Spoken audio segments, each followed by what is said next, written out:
Hello दोस्तों, Manju Hindi story में आपका स्वागत है। आज की कहानी है ससुर जी की सेवा। बाबूजी, चलो आपको डॉक्टर बुला रहे हैं। जोर से आवाज़ देकर सोनू ने अपने पिता को सहारा देते हुए उठाया।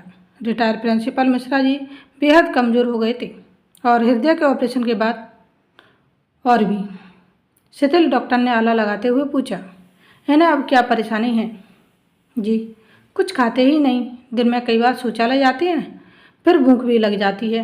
दिन में कई बार ऐसे ही करते हैं। तो सोचा दिखा लूँ आपको, सोनू ने कहा। मिस्टर सोनू, अब आप 85 साल की एज में अच्छे डाइजेशन की उम्मीद न रखें।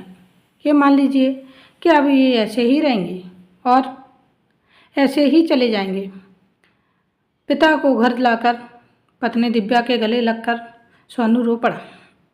छोटी सी प्राइवेट नौकरी और बाबू की पेंशन से घर आराम से चल जाता। पहले दिव्या स्कूल में पढ़ाती थी, पर मुन्ने के जन्म के बाद बाबू के ऑपरेशन के चलते नौकरी छूट गई। अब तो जेवर भी निकल चुके थे। दिव्या दिन भर काम करती, बच्चा भी छोटा था तो कभी थोड़ा सा झुंझला जाती, पर अपनी दोनों जेठानियों से ठीक थी। वह भी तमाम प्रतियोगी परीक्षाओं की तैयारी करती रहती। बाबूजी को दरिया खिला दो, मैं फैक्ट्री जा रहा हूँ, कहकर सोनू चला गया। बाबू, मुंह खोलो। जैसे ही उन्होंने मुंह खोला, दिव्या थोड़ा सहम गई। आज उसे बाबूजी और मुन्ने के पोपले मुंह में कोई अंतर नहीं दिख रहा था। उसका चोप अब द्रोहित हो गया। वह मुन्ना की तरह बाबूजी की बिना गुस्सा किए सेवा करने लगी। इधर बाबूजी ने अब अपनी पेंशन निकालना बंद कर दिया और कभी कभी यह हाल होने लगा कि बिस्तर पर ही सोच हो जाती। घर में इलाज और खर्च भी बढ़ा था और जेठानियाँ ताने भी देती, ये तो ससुर की पेंशन पे ऐश कर रही है। आज दिव्या थोड़ा दुखी हो गई। सोनू कब तक अकेले उसको मालूम मुन्ना भी परेशान करता है और बाबूजी कभी कभी चिढ़ा देते हैं। शाम को सोनू बड़ों के डायपर ले आया। दिव्या, हम समझ लेंगे कि हम एक और बच्चे के माता पिता हैं। अब बाबूजी आए दिन कुछ न कुछ खाने की चीज़ें बनवाते रहते। अतिरिक्त खर्च से घर का बजट भी डगमगाया रहता। तसल्ली रखो दिव्या, की गई मेहनत कभी भी व्यर्थ नहीं जाती। बहू, आज बड़े खिला दो और सबको मेरे पास बुला लाओ। आज कुछ जी घबरा रहा है।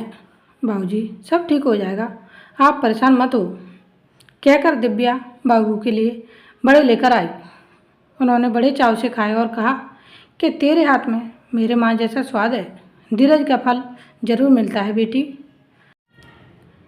बड़े खाने के थोड़ी देर बाद ही बाबूजी को फिर बिस्तर पर सोच हो गई। आज तो डायपर भी ख़त्म थे और पैसे भी। बाबूजी की साफ सफाई कर बिस्तर बदलने के बाद बीमार दिव्या थोड़ी रुआंसी हो गई। जाड़े की रात थी। नींद और थकान से चिढ़कर सोनू से बोली, जाओ हवेली में, हिस्सा तो सब कर लेंगे, पर फिरूं अकेले में। लेकिन सोनू, बाबूजी से बहुत राहत भी है। कोई तकलीफ हो तो झट से ऐसे समझाते हैं। कभी कभी डर भी लगता है कि कहीं इन्हें कुछ हो गया तो। तब तक बाबूजी ने फिर बुलाया, सोनू बुला लाओ सबको, और उनकी खांसी का दौरा शुरू हो गया। थोड़ी देर में दोनों बहुएं बाबूजी के कमरे में आ गई और अगले दिन तक बेटी दामाद भी सभी उनके कमरे में बैठे थे और दिव्या सबके खाने पीने की व्यवस्था कर रही थी। दिव्या बहू, यहाँ आओ और तिजोरी खोलियो और लाल पोटली दो। पोटली खोलकर बाबूजी ने 5 सोने की पुश्तैनी मोहरें और सासू माँ का हार दिव्या के हाथ में दे दिया। ये मेरी माँ की निशानी है। इसने मेरी माँ की तरह मेरी सेवा की तो माँ की धरोहर भी उसी की। जिसने मेरी माँ ना होते हुए भी माँ का फर्ज पूरा किया। ये मेरी पेंशन की एफडी तेरे लिए ही बनवाई थी। तेरे जेवर बिक गए थे तो बोझ था मन में, अब चैन से आंखें मूंद पाऊंगा। अब तो सबके मन में ईर्ष्या भर गई कि बाबूजी बराबरी तो सब बच्चों में होनी चाहिए। बिल्कुल बेटा, लेकिन तुम्हारे पास मेरे लिए समय नहीं था, ना तुम्हारी पत्नियों के पास खाना। उन्हें मुझसे घिन आती थी, तब तो बराबरी ना की। मैं बोझ था, लक्ष्मी को मैं बोझ ना लगा। कभी सुख दुख पूछ लेते तुम लोग कि बाबूजी क्या खाओगे, 2 क्षण पास बैठ जाते। कोआ बन के खाने नहीं आऊँगा। जिंदा तो पानी पूछते नहीं तुम लोग। जब मैं सोनू और बहू से सेवा कराने को अकेला था तो अब देने के लिए भी अकेला हूँ। तुम सबको बहुत कुछ दे चुका। कड़वा कड़वी सच्चाई सुनकर गुस्से से भरकर सब अपनी अपनी जगह वापस चले गए। 2 महीने बाद बाबूजी भी परमधाम चले गए। उनके संस्कार के बाद सबने सोनू को अपना हिस्सा देकर अकेला छोड़ दिया। हाँ, 13वीं और श्राद्ध के अच्छे स्तर पर न होने के उल्हाने जरूर दिए। आज छोटी बहन ने भी सबका मुंह बंद कर दिया। बड़े भैया, इन्होंने जैसा भी किया हो, लेकिन मुझे एक सब्र है। उसने बाबू को 1 चम्मच घी भी खिलाया तो बाबू ने खाया, कोई ना नहीं। इन्हें अम्मा बाबूजी कम पैसे होते हुए भी कभी बोझ नहीं लगे। जो जिस लायक है उतना ही तो करेंगे। तुम्हारी तरह मैनेजर तो है नहीं बैंक के। तब तक मेन गेट पर दस्तक हुई। कौन? जी, दिव्या। सोनू मिश्रा आपकी रजिस्टर्ड डाक है। लिफाफा खोलते ही दिव्या खुशी से चहक उठी। उसका सरकारी नौकरी का नियुक्ति पत्र था।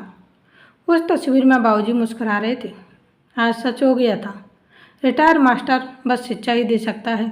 बहू, बेटा कहने वाले होठ उसे जिंदगी का सबसे सुखद पाठ पढ़ा गए थे।